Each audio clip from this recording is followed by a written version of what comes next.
What if I told you that everything you've been taught about women's bodies was a lie? What if the shame, the whispers, the accusations were all built on myths that science disproved decades ago? This is the story of loose vaginal tissue, and today, we're exposing the truth that millions of women are too afraid to talk about. Before we begin, this video has been thoroughly researched using medical sources and expert insights, but it should not be taken as medical advice. If you're experiencing concerns about your health, please consult with a qualified healthcare professional. Now let's uncover what's really happening. Meet Rita.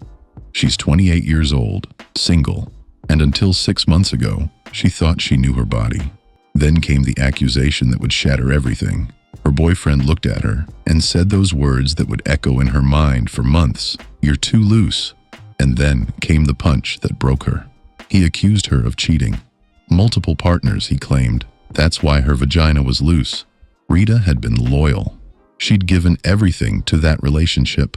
But in that moment, standing there with tears streaming down her face, she wondered if maybe, just maybe, there was something wrong with her.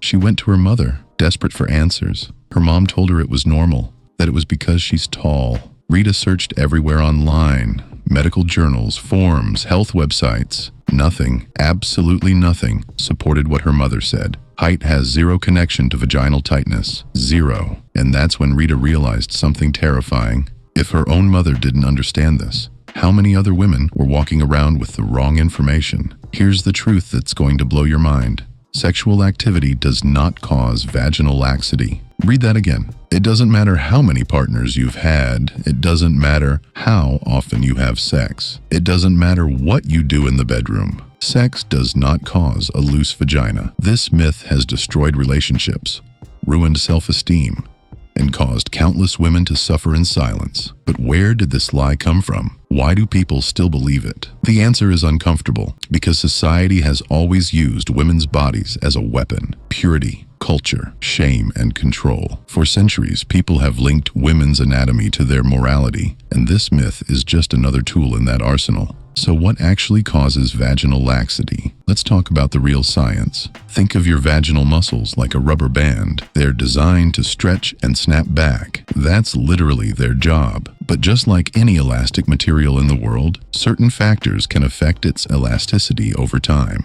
And these factors have nothing to do with sex. The number one cause is childbirth. When a baby travels through the birth canal, the vaginal muscles stretch significantly. For many women, pelvic floor exercises help restore tone. But for others, especially those who've had multiple births or experienced tearing during delivery, those muscles don't fully bounce back. This isn't failure. This is biology. This is the human body doing exactly what it was designed to do: bring life into the world.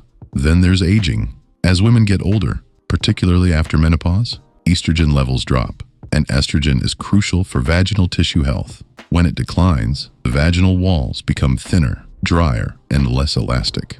Research shows that about 50% of women experience noticeable vaginal laxity after menopause. 50%. That's half of all women. This isn't some rare condition. This is a normal part of aging, just like wrinkles or gray hair.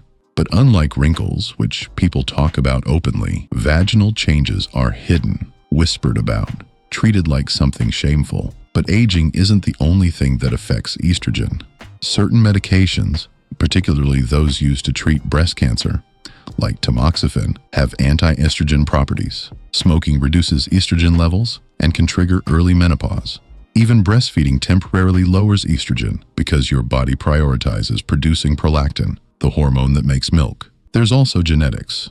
Some women are simply born with different muscle tone. Heavy lifting puts stress on the pelvic floor. Chronic coughing does the same thing. Significant weight changes can affect it.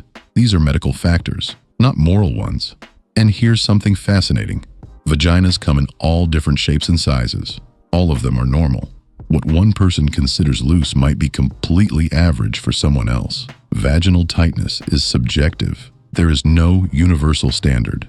The idea that there's one correct level of tightness is a myth rooted in ignorance, not in medical reality. But for women experiencing vaginal laxity, it's not just a physical issue. The emotional impact is devastating.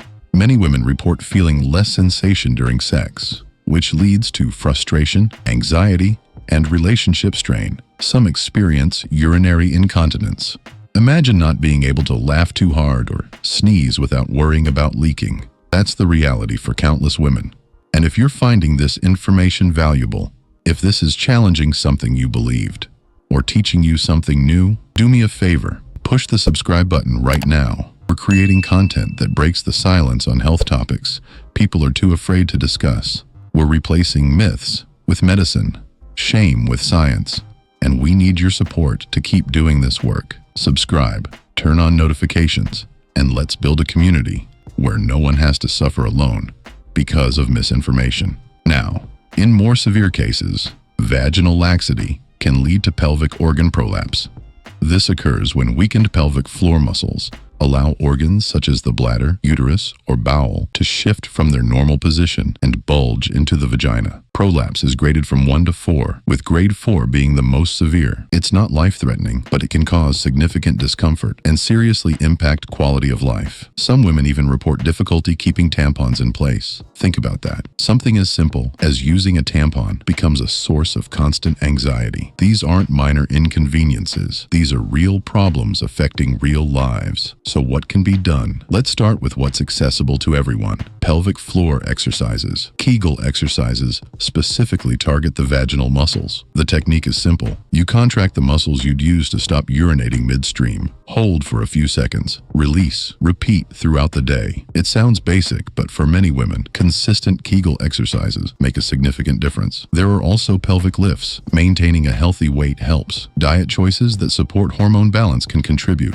These are lifestyle changes anyone can implement starting today. But here's the reality. For some women, exercise isn't enough. When conservative treatments don't work, surgical options exist. Vaginoplasty, also called vaginal tightening surgery, repairs stretched muscles and tightens the vaginal canal. Recovery takes about 4 to 6 weeks, though many patients return to daily activities within days. It's a personal choice, one that should be made with medical consultation and realistic expectations. Some women choose surgery, others choose exercises. Some simply accept their bodies as they are, and all of these choices are valid. Let's come back to Rita. After the pain and confusion of her breakup, she found something unexpected. She connected with Velinhealth, an organization dedicated to women's health education. There, she discovered she wasn't alone. She learned the science, the real causes, and most importantly, that her body wasn't broken. Her ex-boyfriend's understanding was, "Sharing my story was reassuring," Rita told us. "I realized I don't need to fix myself for someone else. I need to understand my body for myself. And even if I never meet someone who accepts me, I accept myself now. That's what matters most." Rita's journey is about reclaiming narratives and refusing to let ignorance and shame dictate how we see ourselves. Education is power. When we replace shame